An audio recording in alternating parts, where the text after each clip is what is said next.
Donc bonjour à tous, bienvenue sur la deuxième conférence Mon métier franchisé. Donc je suis avec Vincent Brault de l'Apart Fitness, donc qui fait, comme le nom l'indique, des salles de fitness. Et Arnaud Cassa, donc du groupe VIP 360, mais qui lui vous expliquera peut-être un peu mieux que moi ce que c'est exactement. Donc je vous laisse vous présenter, vous et vos parcours. Donc vous avez un petit micro ici. Okay. Eh bien, bonjour à tous.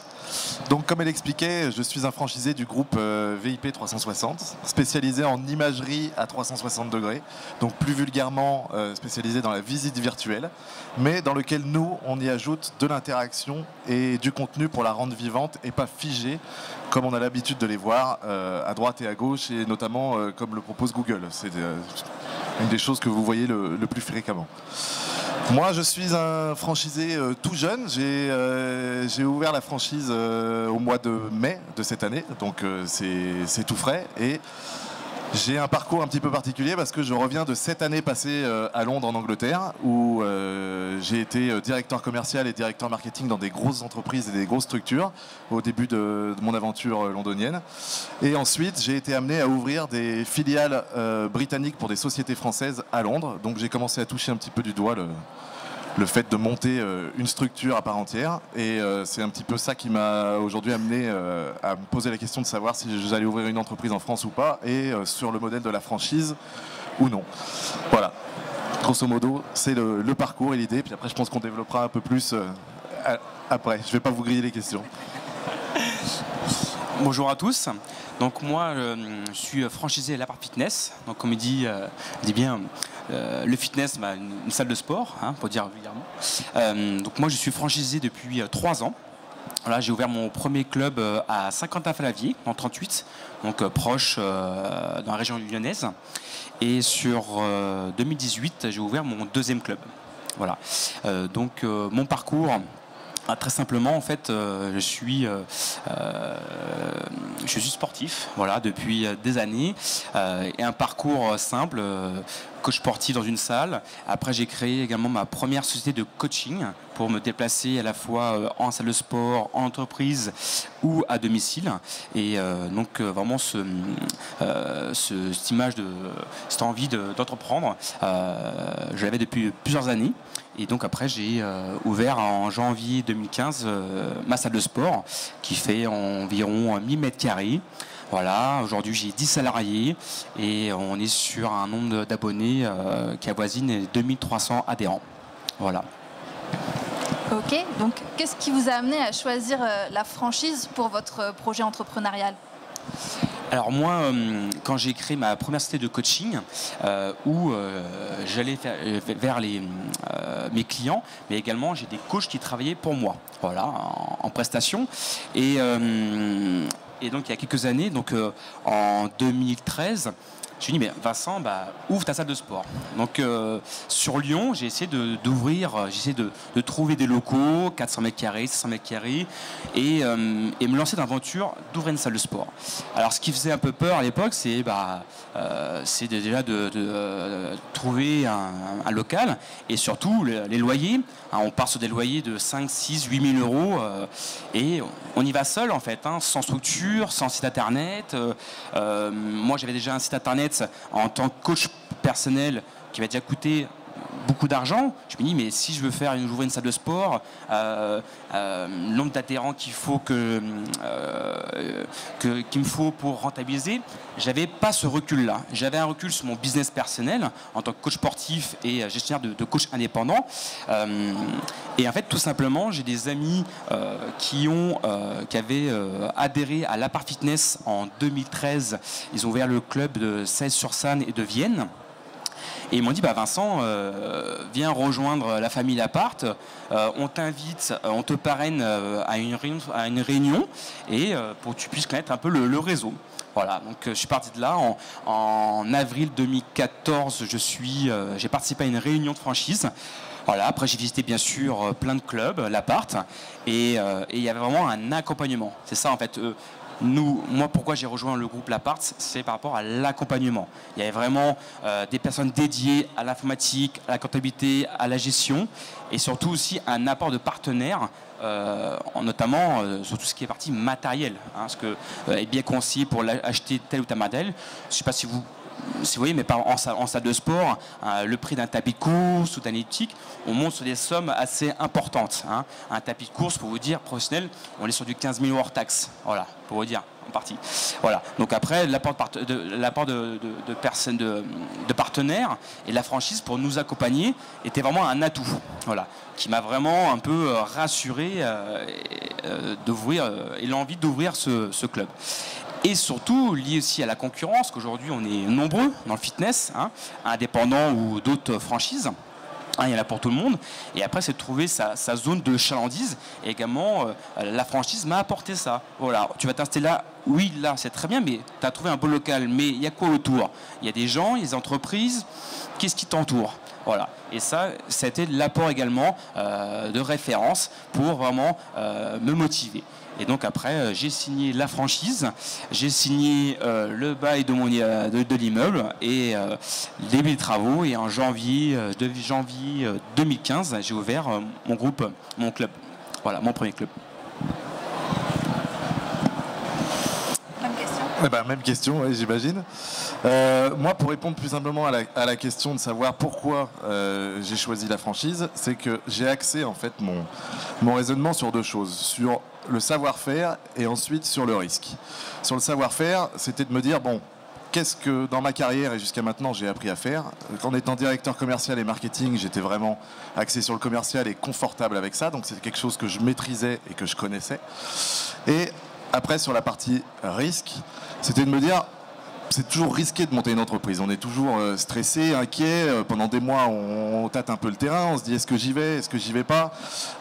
Aujourd'hui, si on ne s'appuie pas sur une franchise, on a tout à construire. On a tout à faire. Moi, en me lançant dans le secteur en plus, comme le digital, qui est un secteur émergent et en constante évolution, ça veut dire que tous les jours, il fallait que je me tienne au courant, que je fasse évoluer mon développement, que je me tape en fait toute la recherche technique, etc. Et ça, c'était pas mon métier et c'était pas mon domaine. Donc aujourd'hui, c'était trop risqué de se lancer là-dedans et j'allais certainement m'y perdre. Alors, la réflexion, c'était de se dire, on va s'appuyer sur quelqu'un qui a cette expertise-là, donc qui va s'occuper que du développement. Et donc aujourd'hui, le groupe VIP 360 qui développe ses visites virtuelles avec interactives et avec du contenu, aujourd'hui ne s'axe que là-dedans. Il travaille que sur le développement. Et moi, du coup, mon savoir-faire de commercial, je vais pouvoir l'adosser à ça et me concentrer uniquement là-dessus.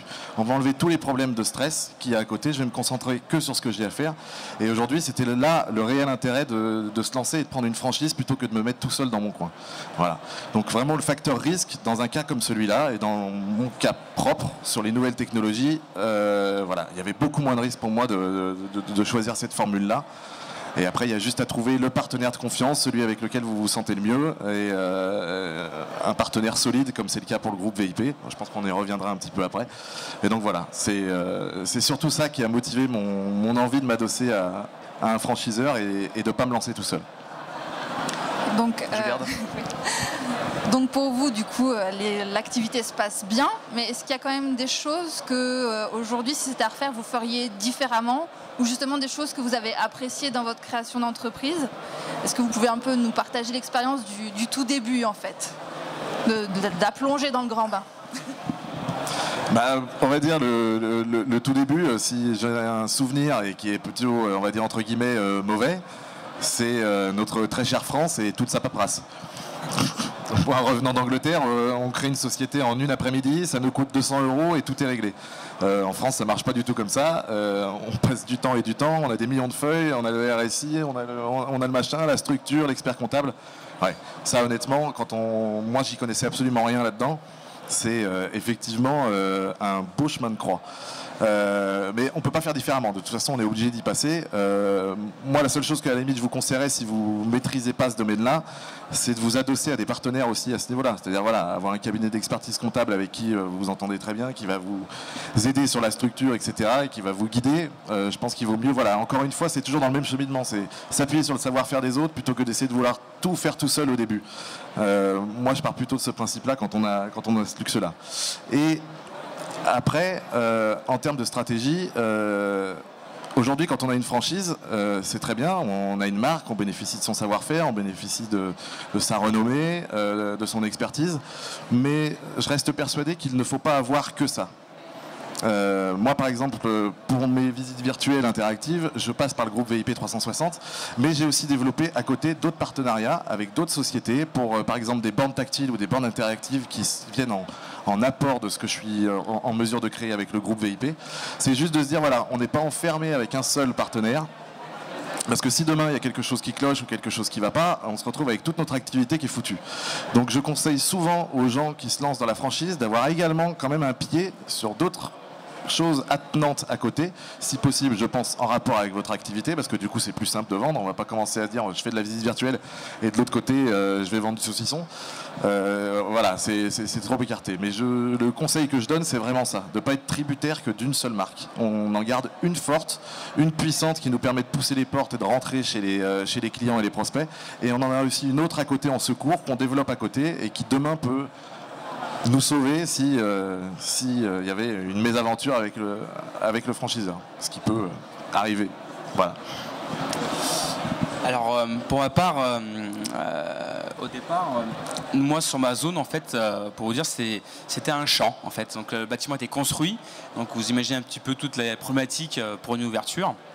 Et je le rejoins par rapport à la fameuse paperasse française. Je la connaissais, mais là, elle prend des proportions très importantes, notamment par rapport à l'activité handicapée, hein, qui, quand on crée un bâtiment qui y a un accès au personnel, un accès handicapé. Moi, mon ouverture, je devais la faire le 5 janvier et j'ai dû la faire le 23 janvier. Voilà, parce qu'il manquait une rampe pour des non-voyants. Voilà. Donc là-dessus, on est bien accompagné au sein de la franchise, mais vous avez une personne devant vous, des instances dites comme la PAV, qui sont là pour déterminer si vos locaux sont bien accès pour tous. Voilà, donc après c'est la petite anecdote négative. Après, moi, dans sa partie sportive, c'est mon métier, donc moi, la joie d'ouvrir dans mon club et voir ces centaines de personnes qui arrivent dans mon club tous les jours, et de plus en plus chaque jour a été vraiment un grand plaisir. Voilà, qui a masqué un peu toutes les déboires du début d'un bâtiment neuf, électrique, un truc qui marche pas, des choses qui tombent en panne. Voilà. Après, par rapport le fait pour rejoindre mon collègue, par rapport au monde du fitness, nous aujourd'hui dans notre métier, la part de la franchise, et aujourd'hui je suis là aujourd'hui, c'est que par rapport au marché, on essaye tout le temps de voir l'évolution du marché. Voilà. Et donc certains franchisés, l'appart, n'ont pas ces possibilités d'aller en conférence, d'aller à droite, à gauche, participer à des séminaires ou à des conférences. Et donc l'apport de la franchise, c'est qu'eux ils se déplacent à chaque fois et après nous font des retours lors de réunion. Attention, il y a ça qui arrive, il y a tel concurrent qui arrive. Vraiment avoir cet apport quotidien d'informer de la concurrence. Voilà, ça c'est important à savoir. Moi personnellement, je pars notamment la semaine prochaine à Londres pendant une semaine au congrès IRCHA. C'est un congrès international et des conférenciers qui viennent du monde entier qui tout simplement nous donnent la vision du monde du fitness au monde. Voilà. Et après, nous, la France, on est un peu différent. On a les 35 heures, on a les taxes, certaines TVA. Voilà, que dans beaucoup de sa partie fitness, dans d'autres métiers, on pas du tout. Voilà. Mais ça montre bien que aussi il y a quoi faire. En France, sur le monde du fitness, il y a un marché encore énorme. Et c'est pour ça que début 2018, je suis en projet d'ouvrir mon deuxième club. Comment vous vous êtes senti au démarrage au niveau de l'entourage? Est-ce que vous avez été soutenu? Comment a réagi votre entourage personnel? Par rapport à l'entourage personnel, c'est sûr que ça peut faire peur. Hein. On va ouvrir un club de 1000 m², se lancer dans un monde qui est le monde des salariés, avoir des employés. Après, le monde du sport reste quand même un monde agréable. Hein. On est sur le plaisir, on donne du plaisir aux gens. On a peine d'atteindre des objectifs, de sortir vraiment du monde de leur quotidien. Alors ça, c'est les côtés un peu beaux. Après, il y a aussi tout le quotidien. Un petit peu de gestion, mais pour revenir à mon entourage, ils m'ont soutenu parce que ils me connaissaient. Voilà. Ça faisait plusieurs années que j'avais une première entreprise personnelle. J'étais également formateur au sein de la direction départementale des sports de Lyon. Voilà, donc j'ai toujours été dans ce monde-là. Oui, pour en revenir à la question concernant l'entourage, avant toute chose, l'entourage pour moi c'est hyper important. Hyper important pourquoi? Parce qu'en fait, c'est les premières personnes à qui vous allez parler de vos projets. Et quelque part, si votre entourage n'est pas réceptif à ce que vous faites, c'est plutôt mauvais signe. Donc l'entourage, c'est vraiment la première pierre de l'édifice. C'est commencer déjà à vendre son idée de projet et son envie à son entourage. C'est vraiment la chose la plus importante. Et je ne saurais que trop conseiller d'utiliser son réseau, d'utiliser ses amis, lorsqu'on s'est lancé, pour leur dire, voilà, arrange-moi des rendez-vous, présente-moi à certaines personnes, essaye de faire en sorte que je sois reçu et que je puisse défendre mon produit. Aujourd'hui, il ne faut pas avoir peur de leur demander et c'est très très utile. Alors après, c'est pas le même format que Vincent et l'appart fitness, parce que lui c'est une salle, c'est du particulier qui vient chez lui, mais moi dans mon domaine, comme c'est du B2B et que je m'adresse au business, c'est hyper important dans un cadre comme celui-là. Donc voilà, l'entourage c'est extrêmement important et faut pas avoir peur de le déranger, bien au contraire, il faut en utiliser. De toute façon, si c'est votre entourage proche, ils seront toujours hyper excités de voir que vous vous lancez. Il y en aura quelques-uns qui seront certainement un petit peu jaloux, ça peut arriver, et qui se diront tiens, moi j'aurais bien aimé le faire et finalement c'est vous qui l'avez fait, et on sent qu'ils sont un petit peu énervés. Mais voilà, utilisez-les et ne les négligez surtout pas, et permettez-vous d'être insistant avec eux parce que c'est quelque chose que vous ne pourrez pas faire une fois que vous serez en train de démarcher des gens qui ne vous connaissent pas. Voilà. Donc on va revenir à vos franchiseurs. Comment vous avez été accompagné et encore aujourd'hui, comment vous êtes accompagné au quotidien comment se passent vos activités avec vos franchiseurs? Comment est la relation? Alors moi, pour la petite histoire, c'est mon père qui s'était renseigné sur le groupe VIP 360. Mon père, un féru de nouvelles technologies, et du coup souhaitait trouver un produit novateur et quelque chose qui l'emballe vraiment. Donc via le groupe VIP 360, il a trouvé son bonheur et il a commencé à me parler de ça comme étant le jeune est celui qui peut, entre guillemets, valider sa démarche dans les nouvelles technologies, dans quelque chose de moderne. Et il m'a dit, écoute Arnaud, j'aimerais bien que tu viennes avec moi rencontrer les gens de VIP 360 dans le sud de la France et que tu me dises ce que tu en penses. Donc moi j'étais encore à Londres et je pensais absolument pas rentrer en France à ce moment-là. Donc je suis allé rencontrer les gens et effectivement le groupe VIP 360 a répondu à toutes les attentes, m'a effectivement énormément rassuré. J'ai vu des personnes posées qui savaient exactement où elle allait, une excellente équipe, une très bonne ambiance, donc ça c'est des choses importantes. Et du coup voilà, l'idée ça a été de se dire je vais peut-être le faire avant toi, papa, et je vais le faire dans mon coin. Moi, je suis prêt à me lancer. Et toi, vu que tu en as pour quelques mois avant d'éventuellement te lancer, moi, je vais le faire avant toi et je vais rentrer et je vais lancer l'affaire. Donc, je suis parti le premier. Et donc, c'était très bon pour le groupe VIP qui s'attendait à signer un franchisé et qui finalement, on a eu un nouveau et un deuxième qui allait arriver par la suite. Donc, ils étaient d'ailleurs plutôt heureux de cette démarche-là. Et donc après, moi, ce qui était très intéressant et très important pour moi, c'était de savoir comment était structuré mon franchiseur. Parce qu'aujourd'hui, c'est l'équipe sur laquelle, c'est votre équipe commerciale, votre équipe, c'est vos employés entre guillemets, c'est-à-dire que c'est les gens avec lesquels vous allez bosser toute la journée, demander conseil, qui vont suivre les projets, qui vont suivre les évolutions pour que vous puissiez les proposer à vos clients. Donc c'est extrêmement important que la relation avec votre franchiseur soit bonne et que l'impression générale soit forte. Donc Il y a différentes façons pour un franchiseur de vous séduire. La première, qui peut-être vous saute aux yeux, il y en a qui se disent, bon bah, effectivement, la franchise n'est pas chère. Ou on estime que le prix de la franchise n'est pas cher. On se dit, j'y vais. Et puis après, il y a celle où le prix est relativement élevé. Après, c'est important de savoir pourquoi il est autant élevé et effectivement de peser le pour et le contre. Alors effectivement, chez le groupe VIP, je me disais au début, tiens, c'est peut-être un petit peu élevé. L'investissement est un petit peu conséquent. Mais quand on regarde après derrière, qu'on a une équipe de 10 développeurs qui travaillent toute la journée, que l'équipe de développement est à Sophia Antipolis, dans le berceau de la tech en France, où on a tous les jeunes qui sortent des grandes écoles de technologie qui sont sur place. Quand on voit qu'elle est en autofinancement, qu'il n'y a aucun investisseur étranger ou autre que le PDG de l'entreprise qui gère la société, quand on voit qu'il y a aujourd'hui une trentaine de franchisés en France dans différentes régions, quand on voit qu'on a une plateforme extranet hyper simple, qu'on a un CRM dédié à notre activité développée pour nous, et qu'on voit les exemples et les références de visites virtuelles qui ont été réalisées pour le Roi Merlin, pour Nespresso, pour Audi France, pour le groupe Accor, j'en passe.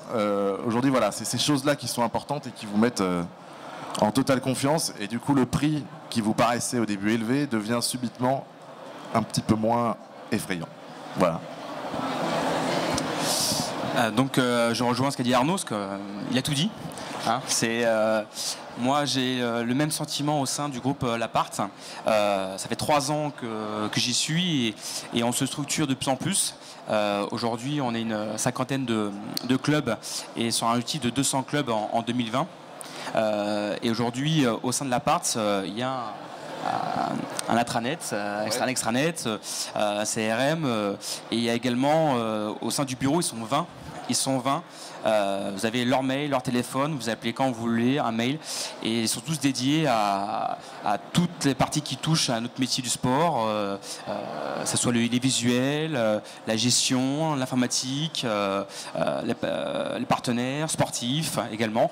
Donc on a un gros accompagnement sur tous les domaines qui touchent au monde du fitness.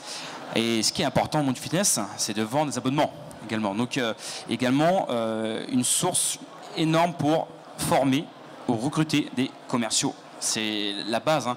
Moi, c'est ce que j'ai découvert quand j'ai ouvert ma salle de sport il y a 3 ans. Je me dis, les gens rentrent dans une salle de sport pour faire du sport. Non. Ils viennent parce qu'ils sont de passage. Il faut aussi leur vendre un abonnement.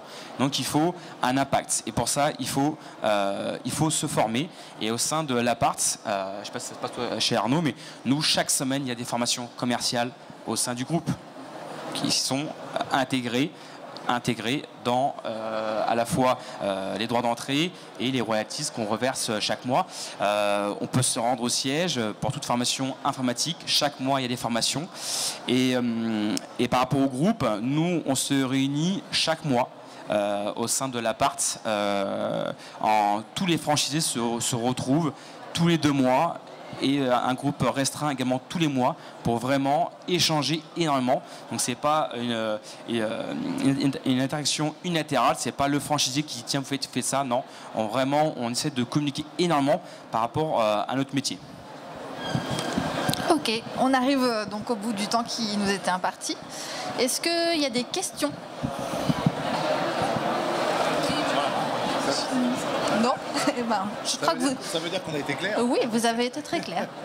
Eh ben, merci à tous. Il y en avait une. Pardon. Hop. Au niveau de l'engagement. Pardon.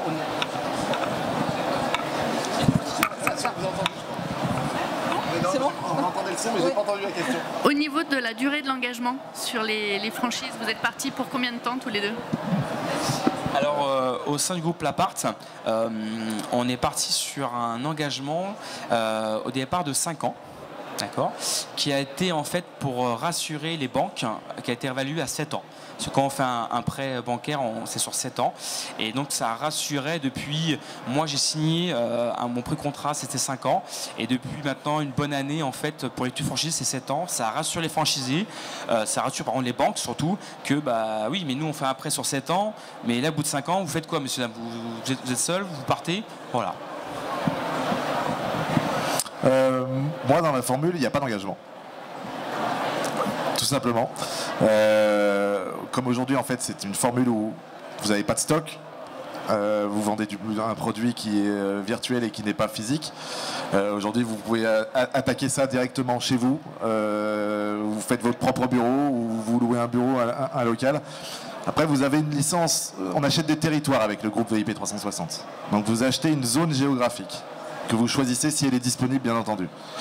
Et ensuite, cette zone-là, vous pouvez l'exploiter autant de temps que vous voulez ou vous arrêter quand vous voulez. Simplement, vous l'avez acheté. Si vous vous arrêtez au bout de 6 mois, vous ne la revendrez pas au prix que vous l'avez acheté au groupe VIP, bien entendu. Mais vous achetez une zone, vous n'achetez pas une durée. Voilà. Et honnêtement, c'est des questions... Enfin, moi, dans mon cas et vis-à-vis du groupe VIP, c'est une question que je ne me suis jamais posée. Aujourd'hui, je vais la tirer au maximum de ce que je peux faire. Et je reste persuadé que c'est un modèle économique et une société avec laquelle je vais pouvoir travailler une vingtaine d'années.